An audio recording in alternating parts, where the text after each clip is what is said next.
For all you elk hunters out there, chasing turkeys is basically the same thing. I know the reaction you just gave me, but don't knock it till you try it, and don't try it without OnX. The Hunt app will not only help you find new areas on public ground, but I use it to find out landowner info to get permission on private ground that I see birds on as well. OnX Hunt has a special offer for you. Use code CAL to receive 20% off your membership at onxmaps.com/hunt and find more birds this spring. There's nothing like snook hook sets at dawn or catching a tarpon in the moonlight. Find your next fishing trip made easy on fishingbooker.com and experience the magic of the Sunshine State or any other destination on your fishing bucket list. Book a blue water adventure in search of sailfish or go snapper fishing with the kids. With over 6,000 captains and trips to choose from, planning your next one just got a whole lot easier. Download the Fishing Booker app on the Google Play or App Store, or visit them online at fishingbooker.com to book your trip today. I'm sure a lot of you guys remember the old ceremonial hunting tradition of eating the heart out of the first animal you kill.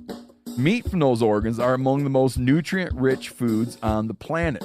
You can get those same benefits your ancestors craved via convenient daily capsules from Heart and Soil. Find out more at heartandsoil.co. And remember, use code MeatEater for 10% off your purchase.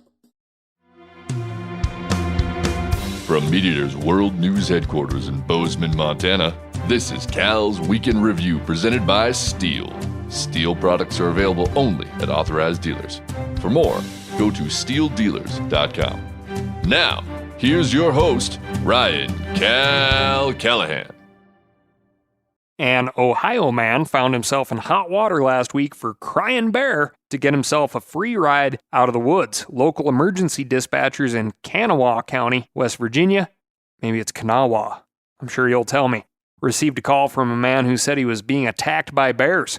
The man allegedly claimed that he had been walking for days. His phone was dying, he had a head injury, that the bears were circling him, and he was going to die.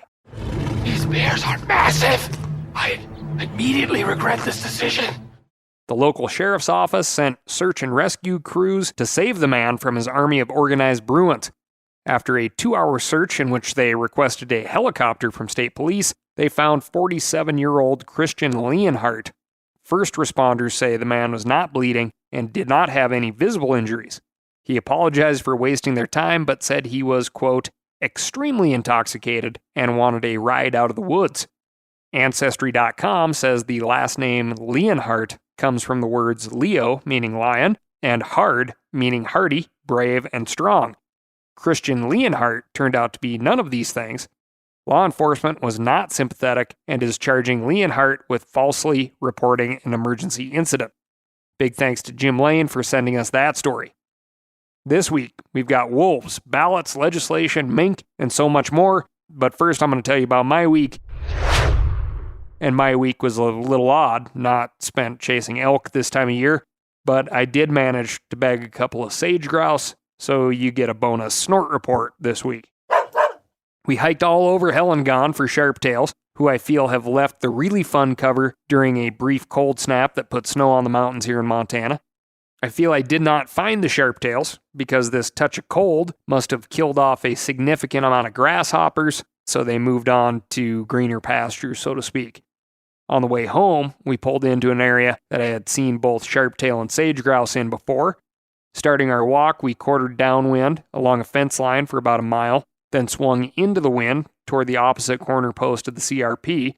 CRP stands for Conservation Reserve Program, which is one of our best private land tools for wildlife.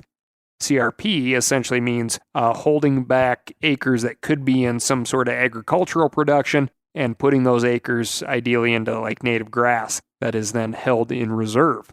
Sometimes producers can graze the reserve ground.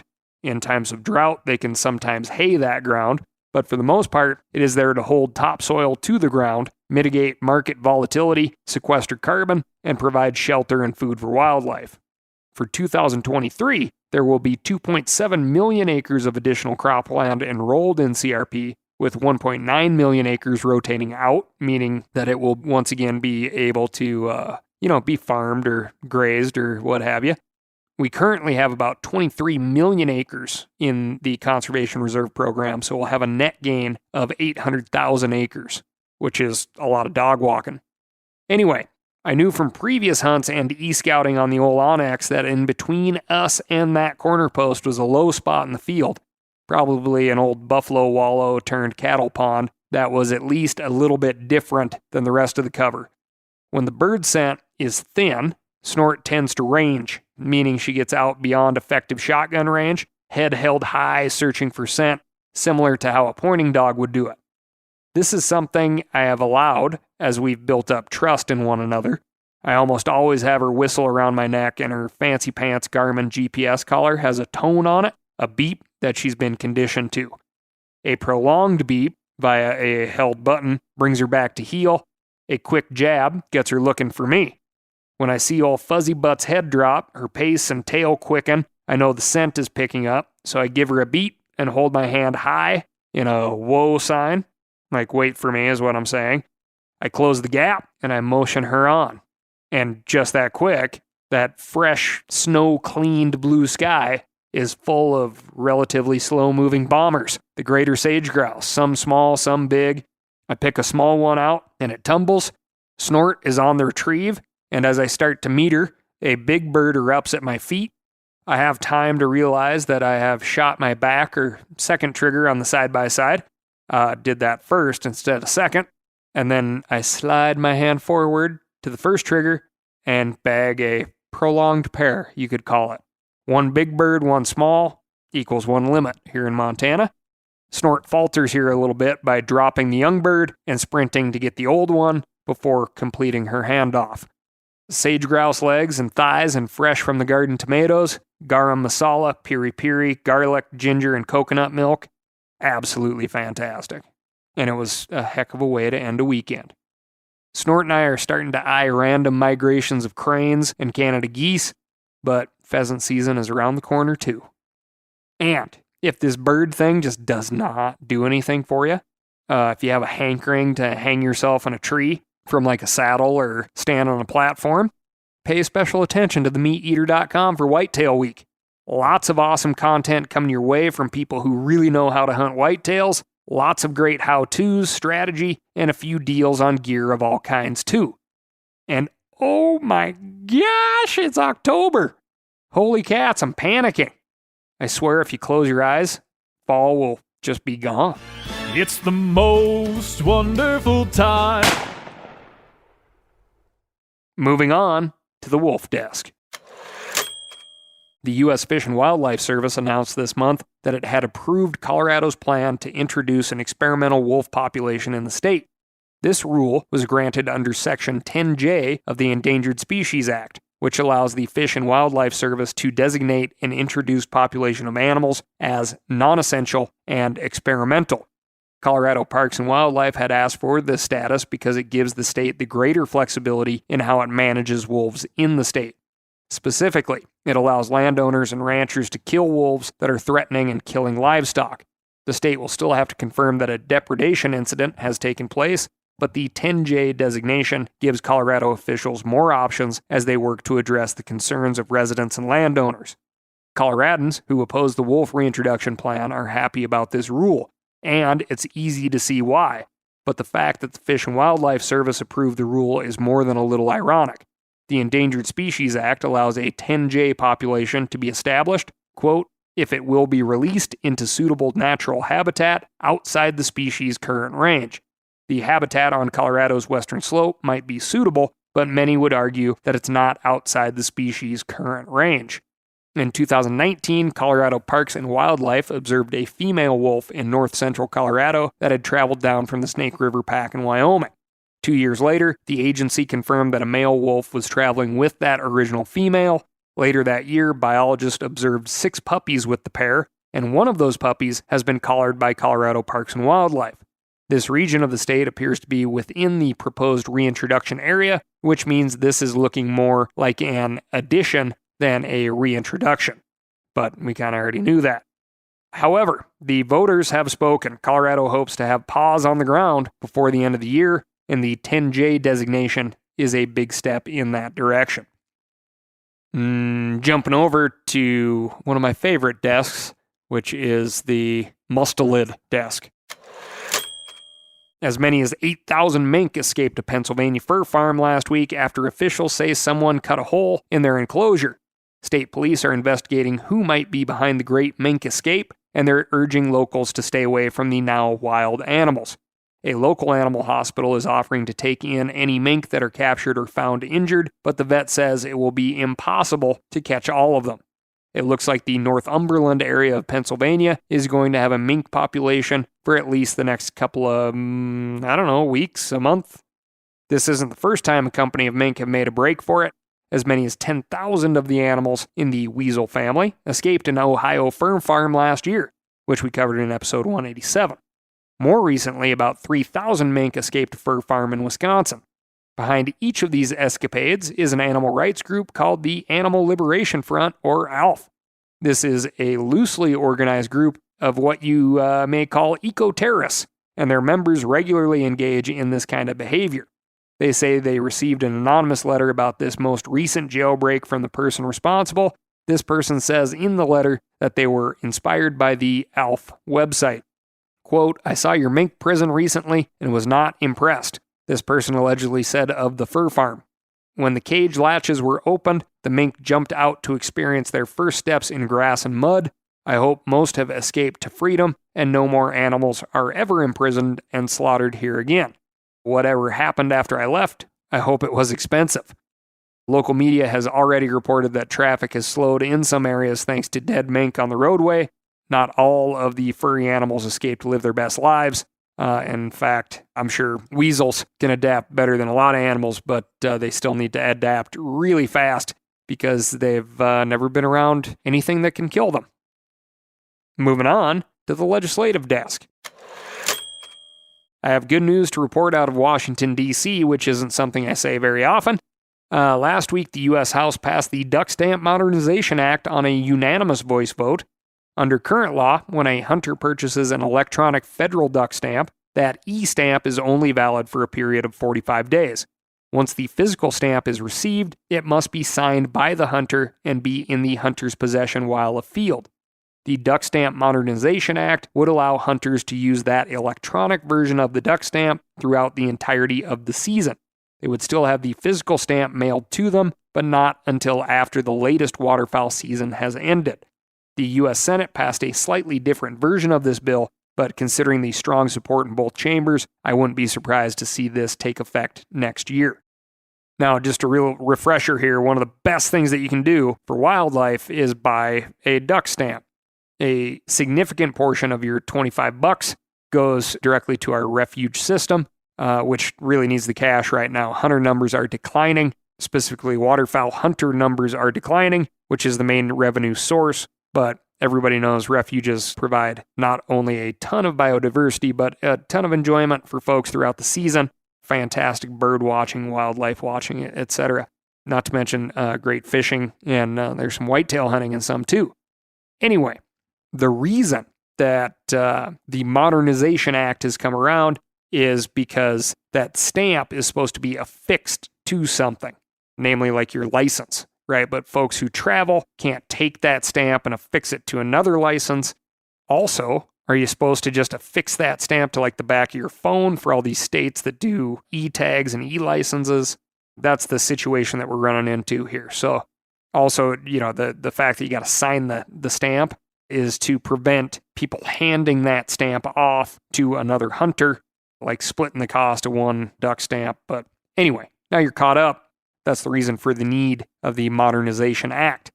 The only bummer is there's a lot of folks like me who, buy multiple stamps every year, not because we're stamp collectors. Yes, we like conservation and helping out, but because we always misplace the darn things. Anyway, buy a duck stamp. Even if you're not going to go waterfowl hunting, buy 2. Give them out. Like, stocking stuffers. Eh? It's the most... For all you elk hunters out there, chasing turkeys is basically the same thing. I know the reaction you just gave me, but don't knock it till you try it, and don't try it without OnX. The Hunt app will not only help you find new areas on public ground, but I use it to find out landowner info to get permission on private ground that I see birds on as well. OnX Hunt has a special offer for you. Use code CAL to receive 20% off your membership at onxmaps.com/hunt and find more birds this spring. Now, a lot of you guys are familiar with the old hunting tradition of eating, some organ, the heart or a chunk of liver off the first animal you kill. I had that when I was a little kid, and it was a big deal. Organ meats were always prized by frontier people who knew the importance of getting a lot of different minerals and nutrients. And as often is the case, those guys were onto something, because organs are among the most nutrient-rich foods on the planet. And you can get the same benefits your ancestors craved via convenient daily capsules from Heart and Soil, made exclusively from regeneratively raised, grass-fed, and finished cattle. Heart and Soil's unique freeze-drying process means all those important nutrients are trapped in, ensuring you experience every one of the benefits of nature's superfood in a clean, convenient, taste-free capsule. Find out more at heartandsoil.co. And make sure to use code MeatEater for 10% off your purchase. That's heartandsoil.co. Use the code MeatEater. We've all seen plenty of gadgets and fads come and go, but here's one product that stood the test of time: Seafoam Motor Treatment. Lots of hunters and anglers know that Seafoam helps engines run better and last longer. It's really simple. When you pour it in your gas tank, Seafoam cleans harmful fuel deposits that cause engine problems. I'm talking common stuff like hard starts, rough engine performance, or lost fuel economy. Seafoam is an easy way to prevent or overcome these problems. Just pour a can in your gas tank and let it clean your fuel system. You probably know someone who has used a can of Seafoam to get their truck or boat going again. I guarantee you've listened to them, because I use it regularly. People everywhere rely on Seafoam to keep their trucks, boats, and small engines running the way they should the entire season. Help your engine run better and last longer.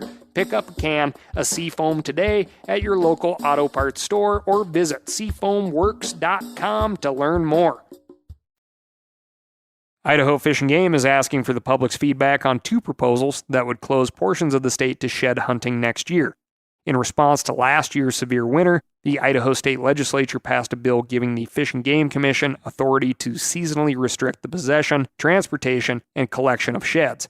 Doing so would limit the number of people in the mountains during the winter and help animals survive by keeping their stress to a minimum. As we've covered before, when you bump an elk or mule deer out of cover during these winter times, that activity uses calories those animals may not be able to replenish. Thus, they cannot afford to lose them during a harsh winter. Idaho Fish and Game has published a short survey on its website that asks the public whether they support closing the shed hunting season at all, and if they do, which of the 2 proposals they support. Both proposals would close shed hunting next year from January 1 to April 14, but one would close shed hunting in the southeast region only, and the other would close it in the southeast region and the upper Snake River region as well. Idaho residents have until October 9 to submit those comments. The Pennsylvania Board of Game Commissioners met recently, and they discussed several topics that PA residents should keep their eye on. First, they're asking for public comment on a plan that would reintroduce American martens in the state. Martens are a small fur-bearing mammal, which is also a mustelid, that were once found throughout Pennsylvania, but were mostly extirpated through deforestation and unregulated harvest. Research suggests that they could be successfully reintroduced and that they would pose little to no risk to other species. According to the Commission, the reintroduction plan can be viewed at the Game Commission's website, and comments about the plan can be emailed to pamartin@pa.gov by November 15. That's PAMARTEN at pa.gov by November 15. The Pennsylvania Game Commission is also considering a proposal that would prohibit using dogs to hunt fur bearers during the overlap of any regular deer or bear season. Commissioners say they have received an increasing number of complaints about hunters who use dogs to hunt coyotes. These complaints come from deer and bear hunters who say the dogs push and kill the animals they're targeting. The commission gave their initial approval to the ban, but it is scheduled to be brought back to the January meeting for final consideration. And yes, we have already covered, but I will mention again, the situation in PA where designated fish and game funds are getting hijacked. We got a lot more to talk about on that one. Short answer is, for those of you who have written in to askcal@themeateater.com for my opinion, is don't let it happen. There's a lot of ways to support wildlife and habitat without using these dollars. You just got to stand up and demand it. Once these dollars move away from the game side of things, they're not going to come back. New Jersey's, New Jerseyans, Jersey folks, congrats. The black bear season looks like it might become an annual thing. Earlier this month, the Fish and Game Council unanimously approved lethal and non-lethal means to manage the Garden State's bear population. Under the plan, bears in Bergen, Hunterdon, Mercer, Morris, Passaic, Somerset, and Sussex counties can be hunted for a week in October and again for a week in December. If the population management goals aren't met, officials will extend the season. Like last year, hunters aren't allowed to shoot any bear less than 75 pounds or hunt within 300 feet of a bait pile. The black bear saga in New Jersey shows that if states refuse to manage their animal populations, the voting public might not like the results. Here's looking at you, Washington. Staying in New Jersey, the state Senate is considering a bill that would legalize the possession of bear spray in the state. The New Jersey House already passed the bill by a wide margin, but the bill is now stalled in the Senate Economic Growth Committee. On the topic of firearms, a U.S. appeals court just blocked a California law banning gun marketing that is attractive to minors. The panel for the 9th U.S. Circuit Court of Appeals said the law was unlikely to reduce gun violence or the unlawful use of firearms. They said that hunting and sport shooting groups were likely to prevail on their claims that the law violates free speech rights under the First Amendment of the U.S. Constitution. In June of this year, Governor Gavin Newsom signed a bill making it illegal for a firearm industry member to market firearms to minors. Hunting and sport shooting groups quickly sued, arguing that the law would effectively ban hunting classes and clay shooting competitions for kids. This latest ruling is a win for those folks, but it's unlikely to be the last word. The California Attorney General can still appeal the ruling to the larger circuit court. Up in Colorado, animal rights activists are trying to get a proposal on next year's ballot that would ban, quote, trophy hunting of mountain lions, bobcats, and lynx. The Citizens Initiative says that hunting these animals is, quote, inhumane, serves no socially acceptable or ecologically beneficial purpose, and fails to further public safety. The authors of the initiative say that trophy hunting is practiced primarily to display an animal's head, fur, or other body parts rather than to harvest meat. However, the actual text of the ballot measure doesn't distinguish between the reasons a person might hunt a mountain lion. Instead, it simply bans killing, wounding, or entrapping any of the cat species listed. Once the initiative is approved by the Colorado Secretary of State, it must receive 124,238 qualified signatures to appear on the ballot in 2024. Once on the ballot, it only takes a bar majority to make it law. Just think, Coloradans, if this passes, everyone in the state could pay for state officials to kill these animals instead of hunters. Jumping north of the border in Canada, British Columbia is asking for public input on a draft grizzly bear management plan. Grizzly bear hunting has been banned in the province since 2017, but hunters are hoping they can use this opportunity to push the provincial government to reopen it. The Wild Sheep Society of British Columbia has posted a call to action on their website with all the details and link to the comment. You can find the page by visiting wildsheepsociety.com, and we'll also post a link on themeateater.com/Cal. Moving on to the garbage desk. A Colorado black bear died recently from what biologists believe was a blocked intestinal tract. In other words, he died of constipation. Of all the ways to go, that's not what I'd choose. Remember this story when I tell you about my week next week. Yeah, it's going to be a doozy. Anyway, what kind of belly blockage battered this beleaguered Bruin?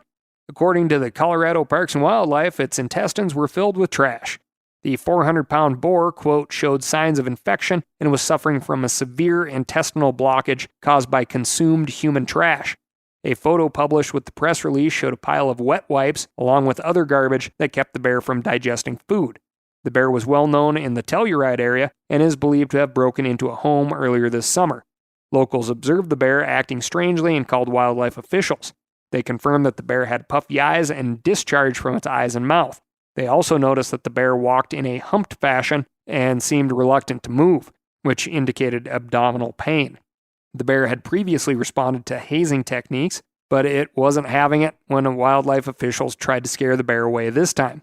It bluff charged one of the officers, and the decision was made to euthanize the animal. That turned out to be a great decision.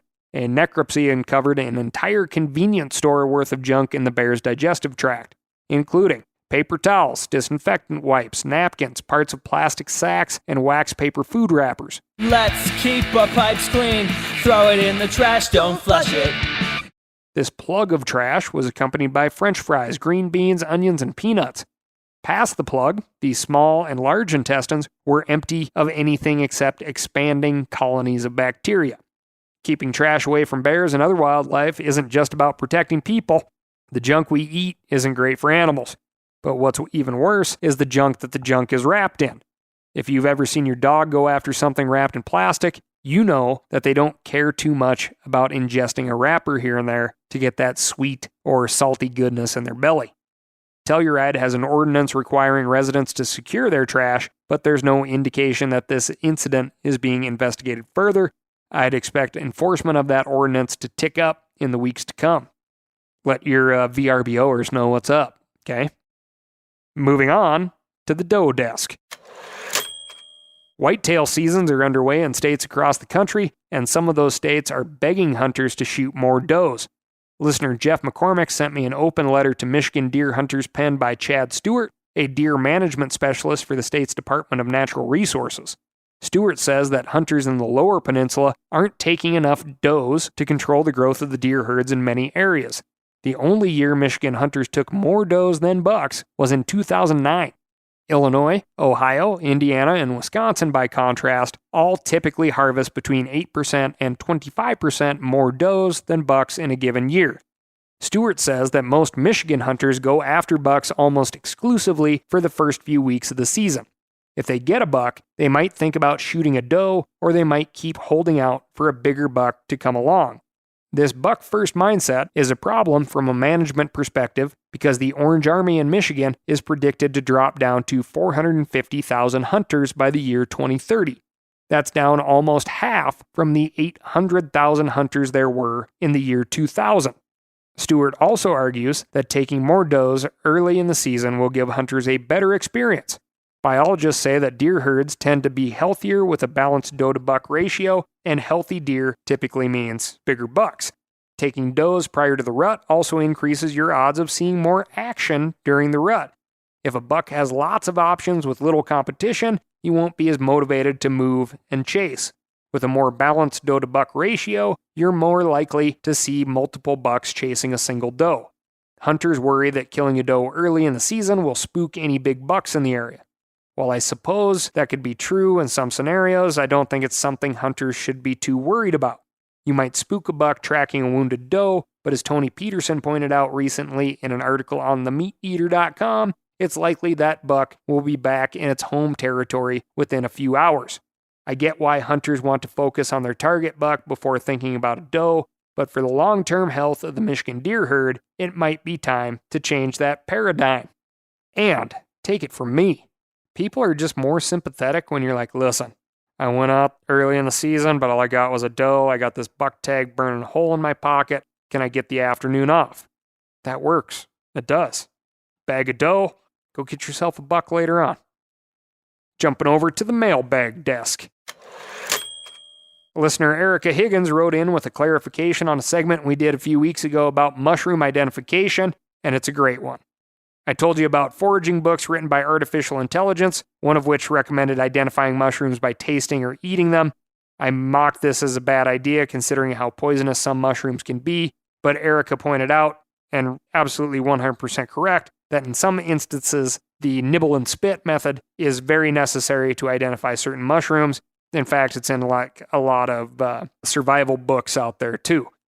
Quote, even the most poisonous fungi in the world can be safely tasted and spit out. Mycotoxins require metabolization through the digestive tract. Often damage to the liver is the cause of fatalities, so nibble and spit, as it's often phrased in mycology groups, is a completely safe and common practice. While I have found similar advice in foraging books written by real humans, the legal department here at Cal's Week in Review wants me to issue a disclaimer that I do not recommend the nibble and spit method. IDing mushrooms by appearance is the best approach, and it removes the chance that you'll swallow a bit of deadly mushroom by mistake. However, I found Erica's email to be extremely interesting, and it's true that mushroom toxins must be ingested and that death is often caused by liver or kidney failure. That's according to the National Library of Medicine. Big thanks to Erica for her email. And I'm going to tack an extra one on here at the Ask Cal desk. I found this fantastic because it also tacks on to the thing that I like to make fun of, which is vegan foods that are labeled as meat. Aaron McCullough writes in, saying, I completely agree with your position on naming vegan foods anyway, we already covered it. False advertising, right? Like, you can't call a pile of tofu ribeye steak. Anyway, Aaron writes in and says, I'm sitting in the woods squirrel hunting and looking around, I see shrimp of the woods, lobster mushrooms, and chicken of the woods. What are we going to do about naming delicious mushrooms? Got me there, Aaron. Those are delicious mushrooms, and I wouldn't change a thing about them. That's all I got for you this week. Thank you so much for writing in. Remember, write in to ASKCAL, that's AskCal at themeateater.com, and let me know what's going on in your neck of the woods. I'm sure the colors are changing. I know they are staring out my window. So let's keep the conversation flowing. On top of that, don't get stuck on some old logging road because a windstorm came up and knocked down a bunch of timber. Go to www.steeldealers.com and find a local, knowledgeable steel dealer near you. Get yourself a clean, quiet, battery-operated chainsaw, or, a rip-roaring, computer-chipped, buck-up, a ton of wood, fast, gas-powered machine. Steel Power Equipment. #1 name in chainsaws, man. Make it happen. That's all I got for you this week. Thank you so much for listening. Be safe out there in the woods. Be courteous. And above all, get outside. Thanks again. I'll talk to you next week.